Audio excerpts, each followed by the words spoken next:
Allez-y, hein. Prenez votre temps, faites votre choix, ou regardez la critique, ou lancez le générique. De toute façon, vous savez que ça marche pas. Au mieux, vous mettez la vidéo en pause. Au pire, je lance le générique. Et vous regardez la critique. C'est pas compliqué.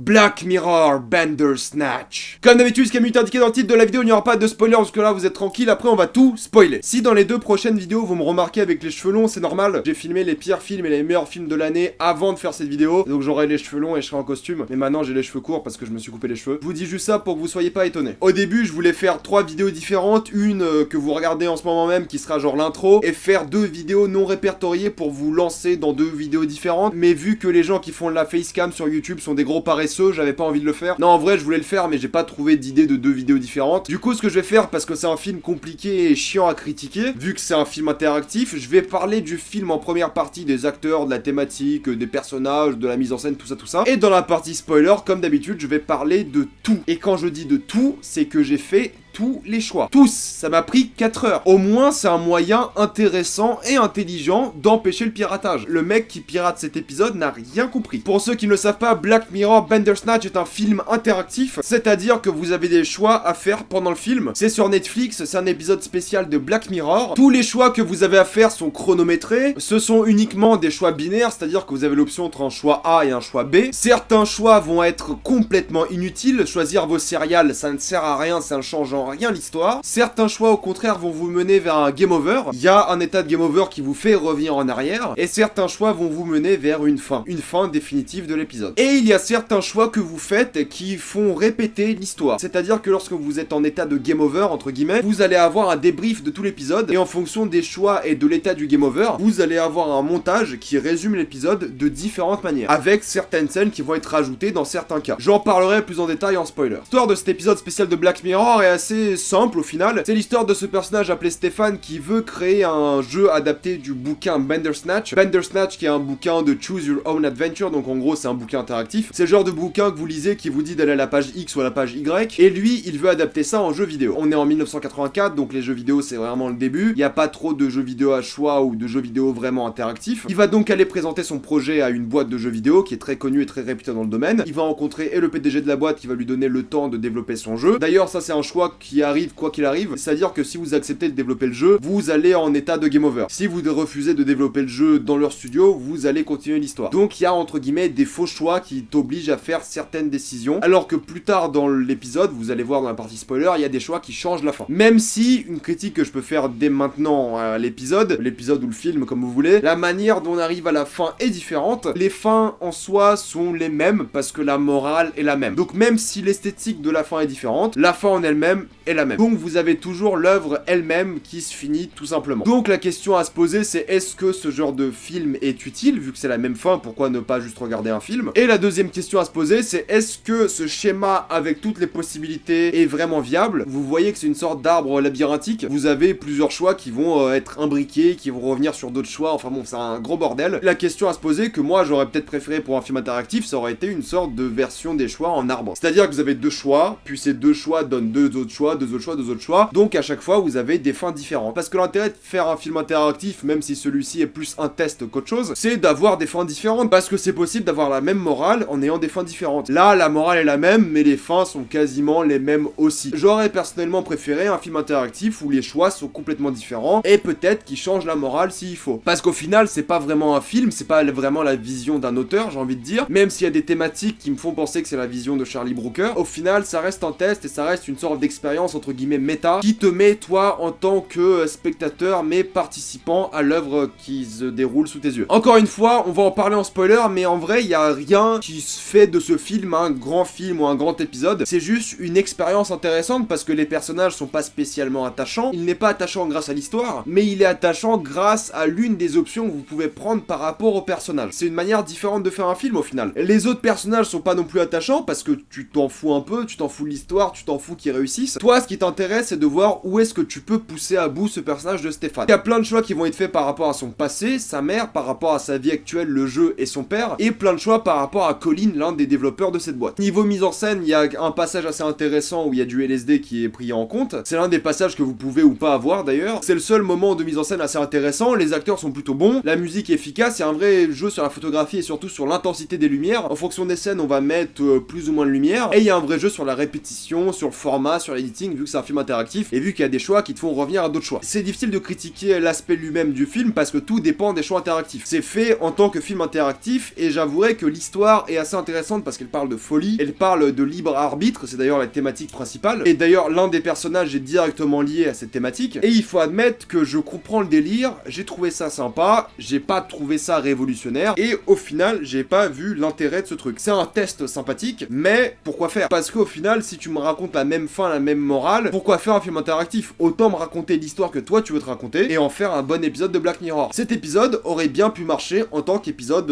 normal de Black Mirror, en faisant un choix possible par rapport à l'histoire de l'épisode, en supprimant les choix un peu entre guillemets méta, et en supprimant les choix un peu nuls, parce qu'il y a des fins qui scénaristiquement sont nulles. Il y a une fin qui est plutôt sympathique à regarder, mais pour moi ça fait un peu lâche. Lâche pardonne parce que c'est un test, c'est une expérience et je trouve ça sympa, mais sortir plusieurs films interactifs sans oser changer la fin et vraiment changer l'histoire en elle-même, parce que là c'est les mêmes décors, c'est juste des éléments de scénario qui changent à droite à gauche, c'est pas des changements de fou. Vous allez voir quand je vais faire le résumé de tous les choix en spoiler. Pour moi c'est un peu lâche, dans le sens où le scénariste a pas décidé et a pas réussi à choisir quel film faire. Je critique pas le film parce que clairement c'est une expérience et c'est pas le but du film de choisir, mais de nous laisser choisir. Et en tant qu'expérience, c'est bien foutu, mais c'est pas révolutionnaire, c'est sympa, c'est une bonne expérience. Mais il y a du potentiel et il y a moyen de faire un film où vraiment tout change et que plusieurs personnes regardent un film différent. Là, quoi qu'il arrive, tout le monde va voir le même épisode en soi. Juste, il y a certains trucs qui vont changer à droite à gauche. Donc je trouve que c'est un film quand même à essayer, c'est une bonne recommandation à faire sur Netflix. C'est une expérience intéressante, donc je vous recommande quand même Black Mirror Bandersnatch, mais je vois pas l'intérêt. J'en veux plus parce qu'il y a moyen de creuser le potentiel, et je pense que je vais en faire une vidéo pour parler des films interactifs, mais c'était pas une expérience de fou, c'était sympa. Il y a aussi quelques références à Black Mirror qui sont sympas, il y a le Metalhead de l'épisode 5 de la saison 4 je crois, vous savez le petit robot tueur de personnes, il est dans l'épisode. Il y a une référence à White Bear, l'un des symboles utilisés dans cet épisode est White Bear, et la clinique psychiatrique à laquelle va Stéphane s'appelle Saint Junipers, qui est une référence à San Junipero, l'épisode 4 de la saison 3, dont j'ai fait une analyse, et c'est une très bonne analyse, et c'est un très bon épisode, allez le voir. Avant de passer en spoiler, pensez juste à vous abonner à la chaîne et à liker la vidéo, ça aide beaucoup la chaîne, et pour ceux qui aiment vraiment la chaîne, vous pouvez directement la soutenir gratuitement dans la description et dans le commentaire épinglé. Vous regardez une petite pub, et moi ça me fait un peu d'argent. N'oubliez pas aussi de me follow sur Instagram pour des critiques exclusives, et sur Twitter pour toutes les news. Sur ce, on va commencer à spoiler. En ce qui concerne les spoilers, je mettrai l'arbre dans la description et dans le commentaire épinglé, parce que l'arbre est un peu complexe, hein, c'est un peu un labyrinthe. Il faut savoir une chose, c'est que les vrais changements n'arrivent uniquement que lorsque tu décides de voir Colin ou Dr. Hayes. Si tu décides de voir le Dr. Hayes et tu décides de prendre tes médicaments après qu'il ait augmenté ton dosage, l'épisode se finit et Bandersnatch obtient la note de 2,5 sur 5 et c'est la fin. Si tu vas chez Colin, quoi qu'il arrive, il te drogue. Donc si tu prends les LSD, bah t'es défoncé parce que t'as pris les LSD. Si tu refuses de prendre les LSD, il met les LSD dans ton verre et te le file et tu le bois, donc t'es quand même drogué. C'est d'ailleurs l'une des scènes visuellement les plus intéressantes de l'épisode. Si tu décides de sauter, tu meurs et l'épisode se finit. Si tu demandes à Colin de sauter, il se passe plusieurs choses. Tu passes en état de game over et tu vois le démon lion de manière super glauque et bizarre mais super bien designé. Et tu dis à Kitty, la femme de Colin, que Colin est mort. Si Colin se suicide, tu ne peux pas prendre les pilules quoi qu'il arrive. Tes deux options, c'est les jeter. Si ensuite tu détruis l'ordinateur, le jeu se finit. Si tu ne détruis pas l'ordinateur, tu as ensuite le choix entre la photo de famille et le livre. C'est là que ça devient compliqué. Si tu prends la photo de famille, tu as le choix entre le symbole de White Bear et Netflix. Si tu choisis Netflix, ça devient donc méta, c'est-à-dire que tu parles à Stéphane directement via le futur. C'est pour ça que je dis que l'attachement il se fait à ce moment-là, parce que c'est là que tu contrôles Stéphane, et c'est là que tu te rends compte que c'est toi qui pousse à bout Stéphane depuis le début, et c'est donc toi la présence qui contrôle Stéphane. D'ailleurs, tu peux lui expliquer ce que c'est Netflix et tu le contrôles de cette manière. Ce qui fait que t'arrives au psy, et au psy il lui explique